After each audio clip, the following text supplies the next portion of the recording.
Transformers movies, you know who I feel the worst for? People who bought cars that turned out to be Transformers. Can you imagine trying to get to work just to have your car turn into an alien robot and fly away? Well, that's $28,000 down the drain. Optimus, the least you can do is call him an Uber.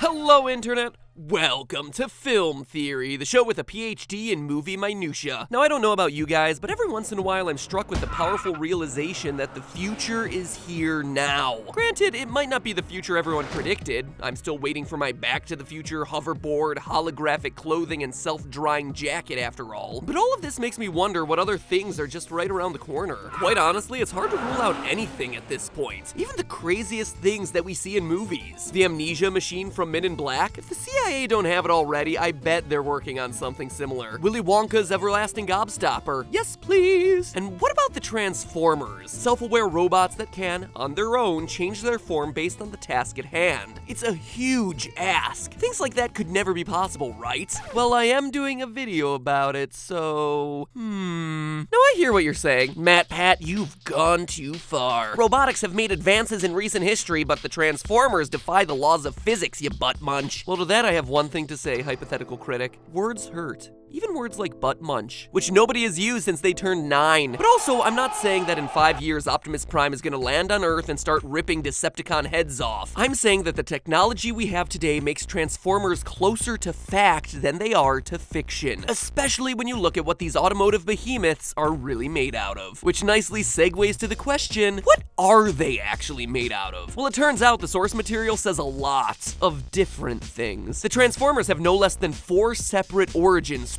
Whether you're talking about the OG Marvel comics, the original TV show, the UK version, or the live-action movies, this franchise is exhausting. And don't even get me started on the Beast Wars. Man, I love that show. To me, Megatron will always be a cute purple T-Rex. So if conflicting stories wasn't bad enough, then they all use words like quintesson and cube creationism. So you know that this is a serious issue. When it comes to what they're made out of though, all the origins agree that the Transformers are metal and basically mechanical. So instead of staying alive with food and water, they need the right kind of fuel. So thanks a lot, Captain Obvious. The machine monsters are made out of metal. What about some specifics? Well, we actually get the most information about the chemistry of the Transformers at the molecular level from the movies, specifically Age of Extinction. They even take the time to name the Transformers material transformium. Transformium.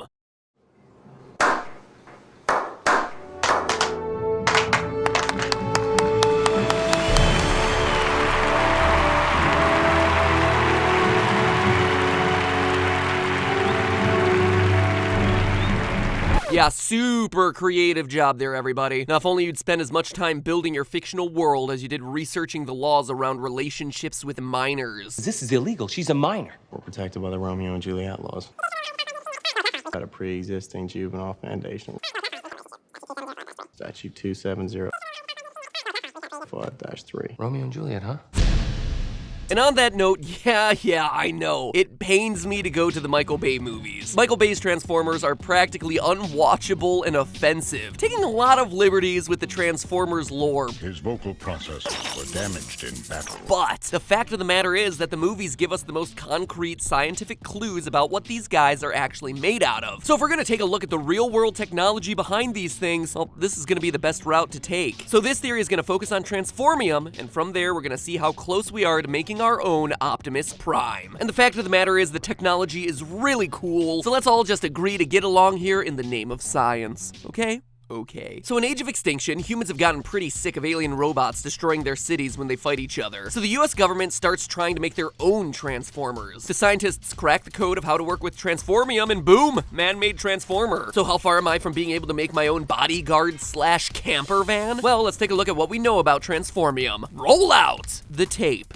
A rare earth metal, molecularly unstable, industrial uses, none. So according to Tobias Funke's evil twin, we're looking at a metal that's unstable, rare, and isn't for industrial purposes. We also know a few things from the Transformers themselves. Transformium ought to be pretty lightweight, since some of the Transformers can fly, which wouldn't happen if they were made of, say, lead. They also enter and exit Earth's atmosphere, so this metal needs to have a high melting point. Specifically, entering the atmosphere causes objects to reach 1,477 degrees Celsius, or 2691 degrees Fahrenheit for all of us in the good old US of A, where our independence is dictated by how difficult our measurement system is. So the melting point of whatever metal we're using would have to be above that. Is there a substance on Earth that can check off all of these boxes? Well, a quick perusal of all the usual suspects on the periodic table tells us no. But then, what's this? A group of elements called rare earth metals, since they are, big shocker, rare.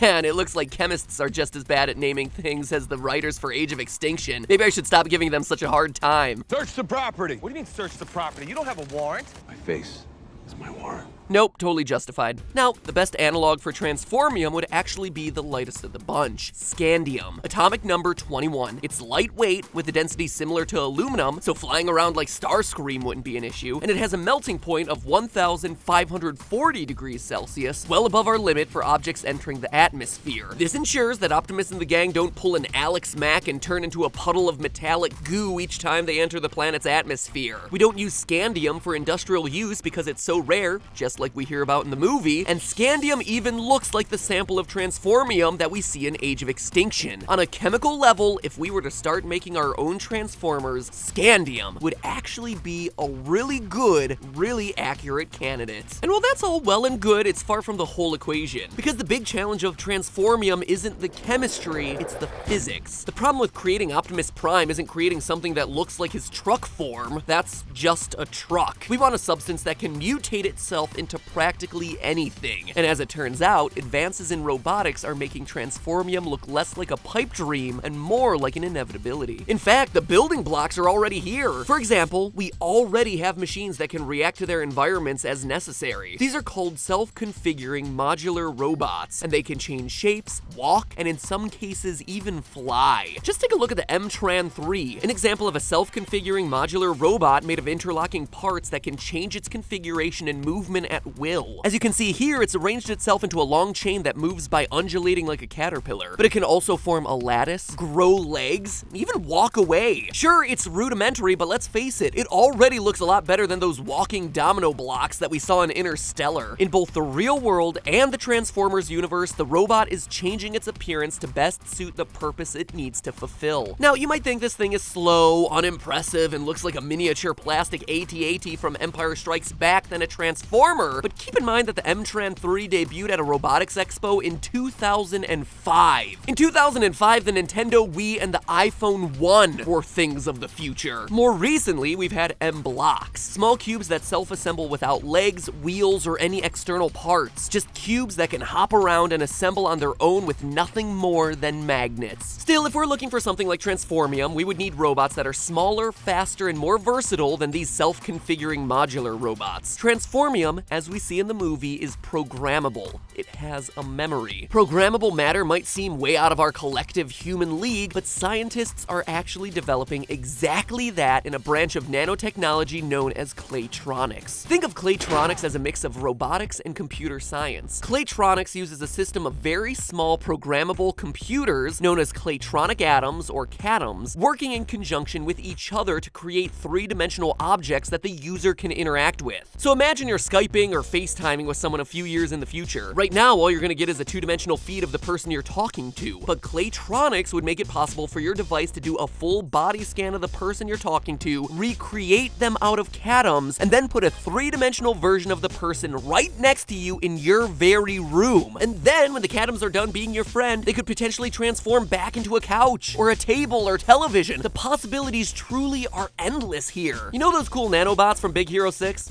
Yeah, it's kind of like that. And here's the kicker. Even though it seems like this sort of technology should be decades, if not centuries away, experts think we're pretty close right now. An article from the Institute of Ethics and Emerging Technologies in 2014 cites that researchers at Intel Labs are projecting basic Claytronic products for commercial use by the year 2020. And researchers at Carnegie Mellon University are making noteworthy progress. They've produced electromagnetic catoms which are able to disassemble and reconfigure themselves in a span of 1/10 of a second. So just give it a few more years and shape-shifting programmable matter, just like transformium, could be in your very living room. Or I guess in this case, in your garage. But then this all begs one final question. If we can make transformium, then wouldn't actual Transformers be right behind? In fact, all you loyal fans of film theory will remember our episode about Terminator Skynet, where we learned that artificial intelligence is projected to advance to the point that computers become self-aware maybe as soon as 2045. So if we create shape-shifting robot computers through Claytronics by 2020 and true AI by 2045, it would only be a matter of time before they become our robotic overlords, right? Well, there's still one fatal flaw in building robots that can transform and combine to become more than meets the eye, and it's not in the robots themselves or their AI. In fact, the biggest problem is also the most stupidest. And yes, I know I did that grammatically incorrect for effect. I know it's more stupider. The issue, believe it or not, is this. That's right, friends. There's one big issue holding back the advent of Transformers in the real world, and it's a problem that we've faced all our lives. Batteries aren't included. Yes, from the days of your battery-draining Super Scope 6 to your Transformers Megatron walkie-talkie radio to the line you say yourself every single day, I need to go charge my phone, batteries are what are holding us back the most. Even though our circuits are going micro-scale and our computers are getting more and more powerful, we can't say the same about batteries. In the past 60 years, we've seen a trillion-fold increase in computing power. That's no exaggeration, a literal trillion-fold increase in computing power. But since 2007, phone battery life has only improved by 22%. And the size of the thing is still relatively huge compared to the size of the phone. The problem isn't creating Transformers, it's powering them. Entirely new power source systems just don't exist for these sorts of super advanced robot AI hybrids, and it's standing between us and the Transformer revolution, my friend. Well, at least until they become our overlords and start harvesting human electrical potential to fuel them like the Matrix. I mean, what? But hey, that's just a theory. A film theory. And cut. Seriously though, we all know that the Matrix human battery thing is complete fiction, so no need to leave the note in the comments. I know you will anyway though. You already have. So if you're a fan of film theories like this one, then you must like the idea of bringing fictional worlds into real life. Well, if that's the case, then you should click right here to check out my series Game Lab over on the Game Theorists channel, where we take the same idea but do it to video games. And even if you don't like video games, I promise you're gonna get a kick out of this one. Do you like fantasy movies? Well then check out the episode where we siege a castle. For honor! Hashtag not spawn. How about action movies? Watch us defuse a bomb. Opening the box now. Like The Matrix? Then you're gonna get a kick out of the hacker episode. You gain access to a network, and from there you keep on branching out. What? Oh, no! People doing dumb stuff with animals? Well, watch me ride an ostrich. You are fast and going in the completely wrong direction. This is insane! It's on YouTube Red, but all the episodes are out right now, so if you get a free trial, you can binge them all over the weekend and then, you know, decide what you want to do with your subscription from that point forward. I'm not going to tell you what to do. You could cancel. You could be overwhelmed by the amount of quality YouTube Red programming, though, and stick with that subscription. I just really want you to watch my show. That's really all I care about. In fact, the Streamy Awards just nominated the series as the best nonfiction series on the internet, which is a huge honor and points to how much hard work went into it. So if you checked it out, honestly, I'd really appreciate it. Just click this ostrich head to hop on over. Now, if you'll excuse me, next week, we're going to the final frontier. See you then.